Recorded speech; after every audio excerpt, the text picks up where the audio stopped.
Hey, Rosie, the jukebox is busted. Hey, get a grip. Can't you see I'm mopping here? I put in a quarter, I got no music.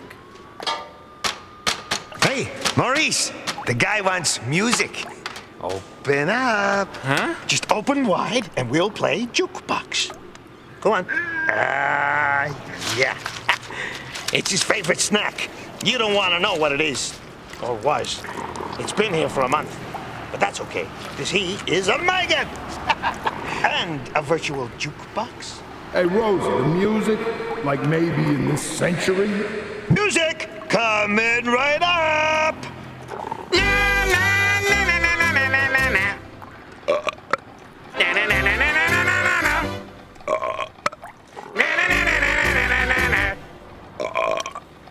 I love Mexican food.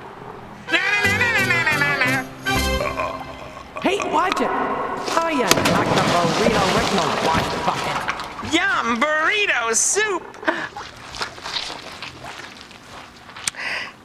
Hi, I'm Larry.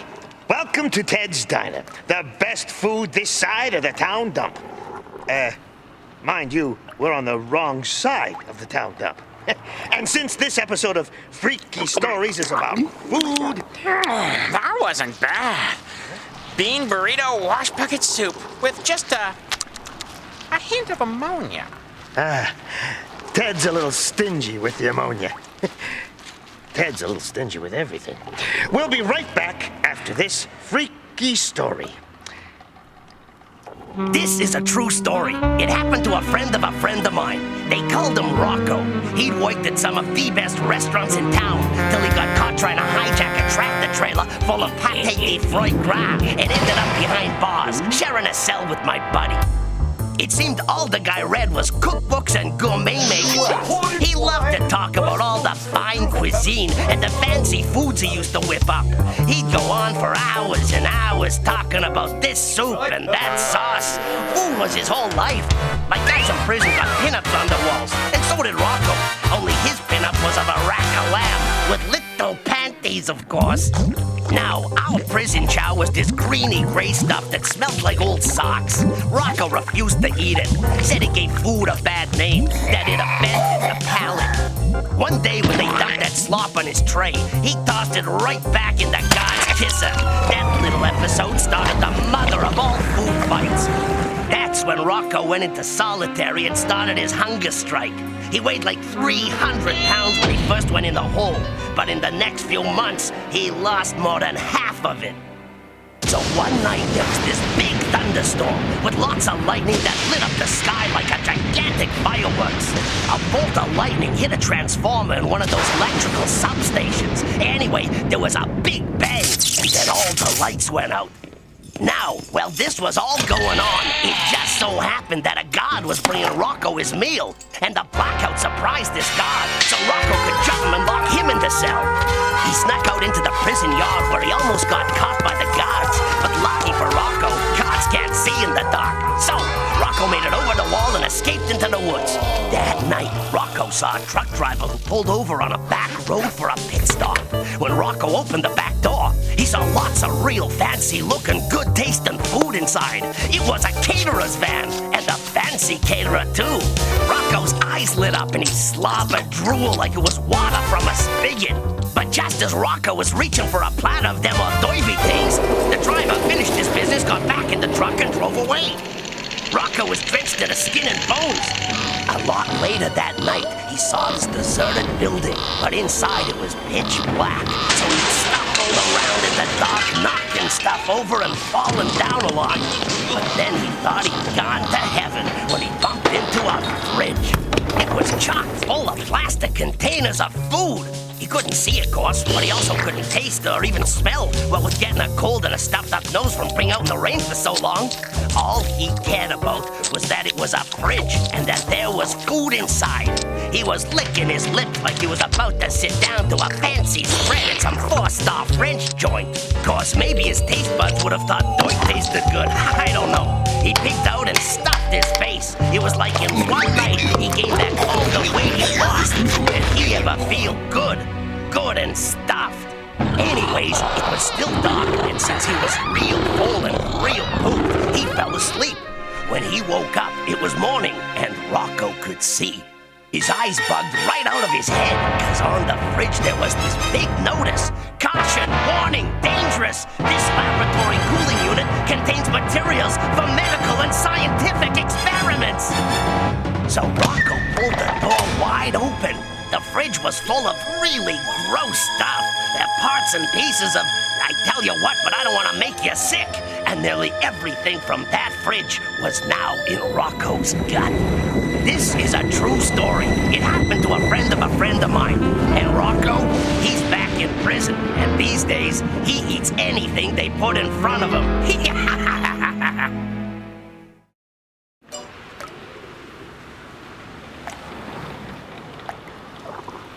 Hey. Hey, cameraman! Over here! Hello? There. That's better. Now, where's my assistant? It's hard to get good help these days. I know all about food. Oh, what was that? Your food that you know so much about just made you fat. Really? Mm-hmm. Wow. Maybe I can learn something about food. Teach me, teacher. Okay, so without further ado... Further what? Ado. Gesundheit. Now, there we go. Now, to maintain your nutritional requirements, you've got to have your 4 basic food groups. Red, yellow, green, blue. Got it. Right. Now, the first up here, the blue, is meat. Blue meat, my favorite. Meat just happens to be blue. Oh, yeah, when I'm lucky. Moving right along. Here is our next freaky story. They get freakier and freakier like, you know who. This is a true story. It happened to a friend of actually a neighbor of mine. Nobody can say that Patty Pringle isn't a good neighbor. And what people do in the privacy of their own backyards is their own affair. Like I said, I don't meddle. So when I saw that my next door neighbors, the Taylors, were planning a big barbecue, I said, fine. I hope they get good weather for it, even if I'm not invited. But when I happened to peek out my upstairs window that overlooks their backyard, you know, the one you have to stand on the chair to see out of, I saw that Mrs. Taylor was going to be serving salmon, a whole grilled salmon. And at $12 a pound, who's she trying to impress? And it certainly wasn't my business when I saw their cat, Muffy, jump up on the picnic table and start to nibble on the salmon. Luckily, Mrs. Taylor came outside and caught that stupid cat in the act. Anyway, by the time I came downstairs onto my patio, I could hear Mrs. Taylor having a hissy fit. Look what that stupid cat's done! My dinner's ruined! Well, the first thing she did is grab the cat and hand it over to her precious little Emerson. Now, Emerson's going on and on about how the cat has eaten the eyes out of the salmon and how the cat's chewed up half the salmon's face. And would you believe Mrs. Taylor, just as cool as a cucumber, told Emerson not to say a word to anybody at the party? Mrs. Taylor told him that she'll fix the salmon by decorating it with parsley. Imagine disguising a chewed-up salmon with parsley. Mrs. Taylor and Emerson shook hands and zipped their lips on their little secret.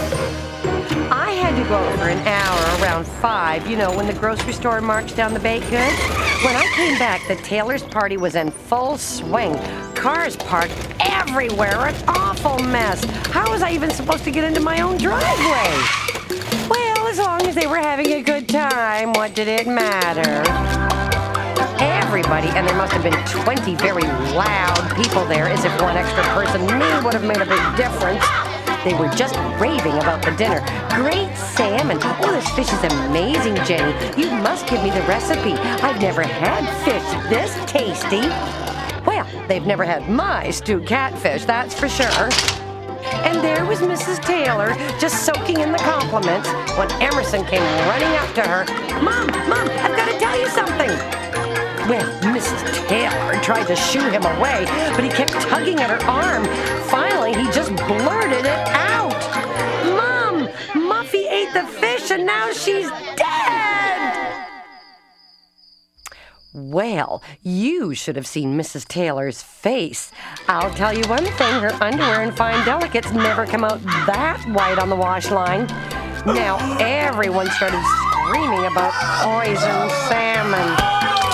Well, the shrieks and cries from that backyard, people retching and rushing to the hospital to get their stomachs. Not what I would call a very successful dinner party. The next day I happened to see Mrs. Taylor and Emerson in the backyard. I popped my head over the fence and asked how things had gone the night before. A disaster. Everybody hurling and spewing, said rude little Emerson. Their friends won't even speak to them now, said Mrs. Taylor. And if that's not enough, the cat is dead. Oh, by the way, I said about Muffy. Last night driving back from the market, I ran over your cat. I didn't want to disturb your big fancy party, so I just left the poor little thing on your porch. Nobody can say that Patty Pringle isn't a good neighbor. This is a true story. It happened to a neighbor of mine, which is probably why the Taylors don't serve fish for dinner anymore. The second food group, which has all kinds of vitamins and good stuff, is vegetables. Oh, vegetables give me gas. Everything gives you gas. Does not. Air gives you gas. Does not. Okay, breathe. See? Whoa, what a gross smell. You're driving the customers out again. That was a perfectly normal body function. Would you be okay if you had a perfectly normal body? Or a perfectly normal brain for that one. Our next story. You act like you're better than me.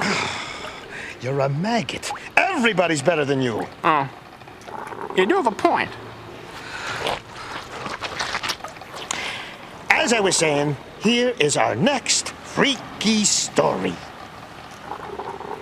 This is a true story. It happened to a friend of mine. Jenny loved to bundle newsprint. She was a real compost queen, you know? Unfortunately, her family was the most wasteful bunch of garbage grunts on the planet.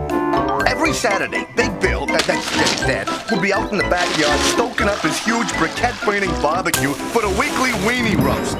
Bill was a big fan of Maxi Franks, 18 inches long, big, fat, and greasy. Every Saturday, Big Bill got the grill going good. Then Cheryl, that's Jenny's mom, would come out on the deck dragging a box of frozen Franks the size of a small dumpster. Now, the Maxi Franks people, see, they loved packaging almost as much as Bill loved their weenies.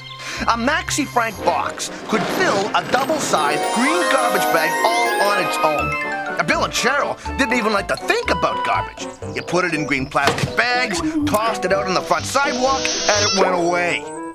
But where does it go? Jenny would demand.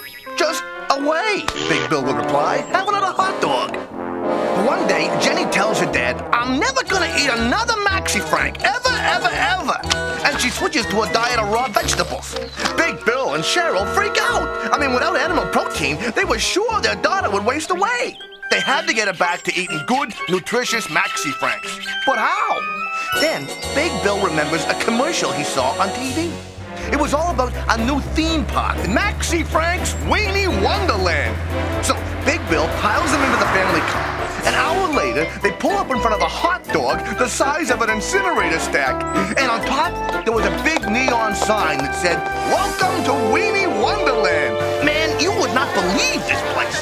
In the middle of all the attractions was a huge square filled with barbecue pits around a monster Fun Bun fountain. And everyone who worked there was dressed up like plastic mustard and ketchup bottles. And the rides, bratwurst bumper cars, sausage scramblers, and red-hot roller coasters. Oh, and of course, the Maxi Frank merry-go-round. And everybody, but everybody was chowing down barbecued hot dogs. And the waste! Jenny was horrified. Half-eaten hot dogs and mangled buns littered the grounds. She decides she's gonna find the head office and register a complaint. And Big Bill, well, he had to keep Jenny happy if he expected her to start eating meat again, so he went along. Then Jenny spots a building behind the pickle pavilion. Jenny wanted to check it out to see if this was where she could make her complaint. Big Bill didn't think it was a good idea, especially when a couple of big armed guards told him to move along. So Jenny and Bill get themselves a couple of costumes. They fall in line behind a bunch of theme-dressed workers and slip right by the guards. So Jenny and Bill walk down this long, snaking corridor and come out in a big modern factory with huge pipes pumping some kind of mush into big open vats. High-pressure hoses squirted the stuff into long, limp hot dog skins. Well, Big Bill's in seventh heaven. But suddenly, there was a shout, and Big Bill saw this nasty-looking security guard running towards them. They go racing down another long corridor, through another door, and then bam! They were standing in this huge concrete bunker full of trucks, dumping garbage and stuff into one great big pile. The smell was awful. Big Bill got dizzy and upchucked all over the place. Jenny had to help her dad out, but not before he saw the sign on the door. Makers of the Maxi Frank. Yeah, that's a true story. It happened to a friend of mine. And Big Bill, well, he still barbecues every week. But now he's cremating corn, braising beets, and, toasting tofu.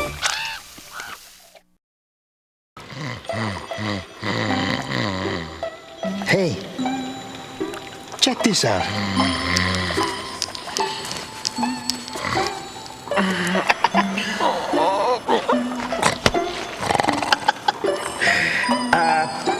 Now, where was I? Oh, yeah, right. Dairy, which is milk and cheese and stuff like that. You know, makes your bones strong. He ain't got no bones. Okay, our next food group is grains, which is rice and wheat. Boring.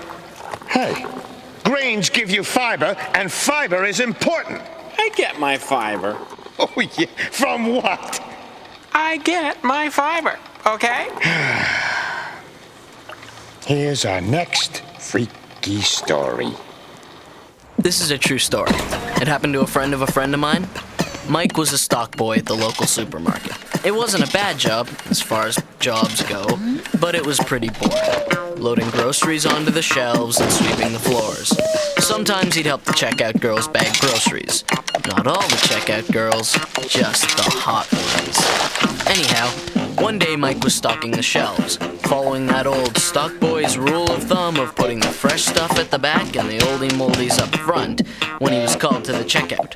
One of the customers needed help carrying the groceries.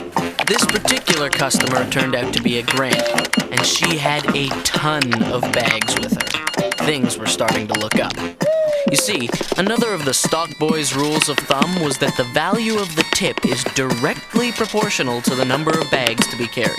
Mike picked up the old granny's bags and carried them out to the parking lot. That's when Granny confessed that she didn't have a car and asked if he wouldn't mind carrying the bags back to her place. "It's just around the corner," she said.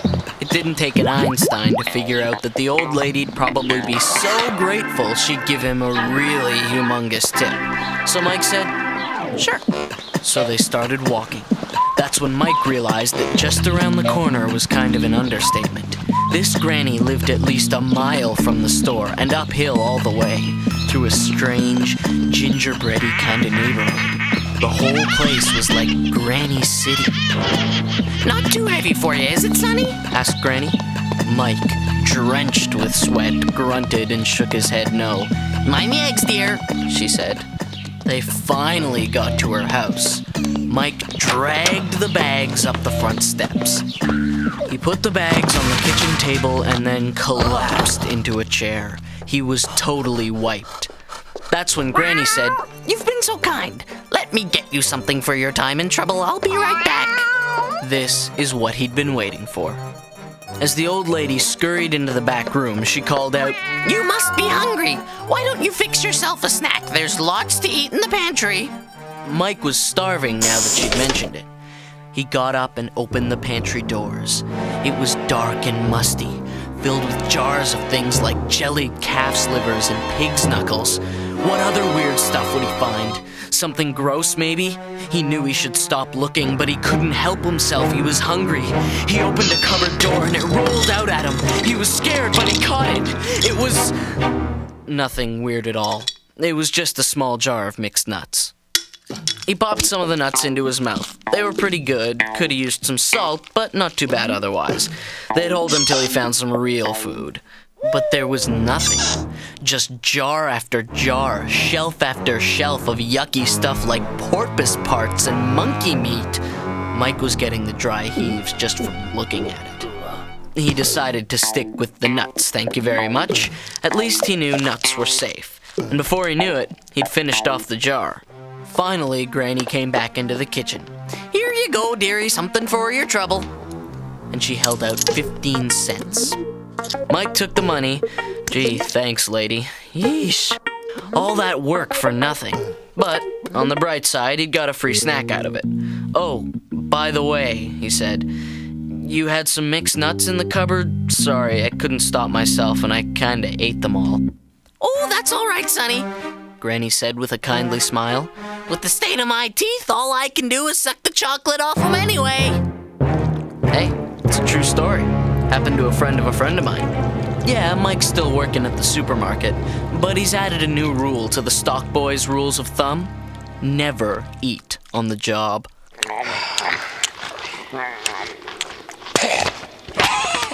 You see, I do get my fiber. See you next time with my new assistant. Ah, you can't get anybody for what you're paying me. I'm paying you nothing. Yep, and I'm worth every penny. I'll see you next time. If you're still alive. What? Maurice? Maurice! Hey!